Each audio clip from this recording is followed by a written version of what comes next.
Welcome to the world of miniature set design, where imagination meets craftsmanship on a tiny scale.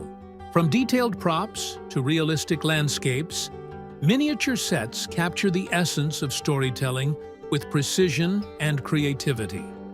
Miniature is a vastly used form in animation and VFX filmmaking these days.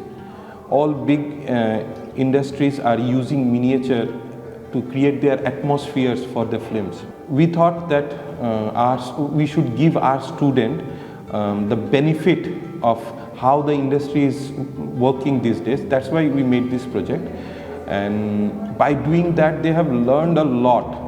We friends are thinking about কি কিছু একটা আলাদা করব যেটা একটু industrial স্ট্যান্ডার্ডে হবে, এবং সেখান থেকে আমাদের ফ্রেন্ডস গ্রুপে একটা আইডিয়া আসে, এটা হচ্ছে মিনিয়েচার। এই মিনিয়েচার প্রজেক্টটা করার পেছনে একটা বড় রিজন তো অবভিয়াসলি আমরা আউট অফ দ্য বক্স কিছু করতে চাইছিলাম, বাট তার পাশাপাশি আমরা চাইছিলাম যে এমন কিছু নতুন তৈরি করতে যেটা আমাদের ইন্ডাস্ট্রি লেভেলের আমাদের স্কিল এনহ্যান্স করতে সাহায্য করবে। আমাদের এই মিনিয়েচার প্রজেক্ট তৈরির সময় যেটা আমাদের মেন থিম ছিল, যেটা আমাদের কনসেপ্ট ছিল, হলো আমরা একটা তৈরি করতে চেয়েছিলাম যেখানে একটা ওল্ড মার্কেটকে দেখানো হবে, যেটা একটা ধ্বংসস্তূপের মিডলে তৈরি হয়েছে, কিন্তু সেটা এখন অ্যাবান্ডন হয়ে গেছে, কিন্তু তা সত্ত্বেও তার যে এলিমেন্টসগুলো সেগুলো এখনও প্রেজেন্ট আছে।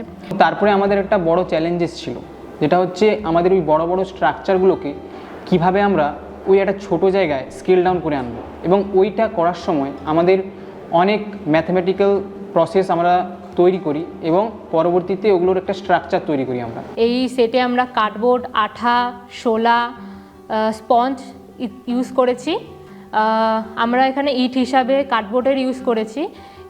আমাদের এই পুরো সেটটা রেডি হয়ে যাওয়ার পর আমরা এরপরে পিওপি ইউজ করেছি যাতে সেটটা স্ট্রং হয়। পিওপি করার পরে এটাকে কালার করেছি, এবং এই গাছগুলোতে আমরা স্পঞ্জ কেটে কেটে তারপরে আঠা দিয়ে লাগিয়ে কালার করে এর উপরে অ্যাড করেছি, এবং আমরা আঠার সাথে জল গুলে তার এর উপরে স্প্রে করে ল্যান্ডে আমরা বালি ছড়িয়ে দিয়েছি যাতে একটা টেক্সচার অ্যাড হয়। They have studied the nature from closely to understand the texture, the scales, and how the light interact with the material. আমরা এই পুরো প্রজেক্টটার মাধ্যমে শিখতে পেরেছি কী করে রিয়েল লাইফকে একটা মিনিয়েচার প্রজেক্টের মাধ্যমে প্রকাশ করতে, এবং রিয়েল লাইফের টেক্সচারগুলোকে কীভাবে একটা ছোট্ট প্রজেক্টের মাধ্যমে স্কেলিং করে আমরা একটা মিনিয়েচার সেট তৈরি করতে।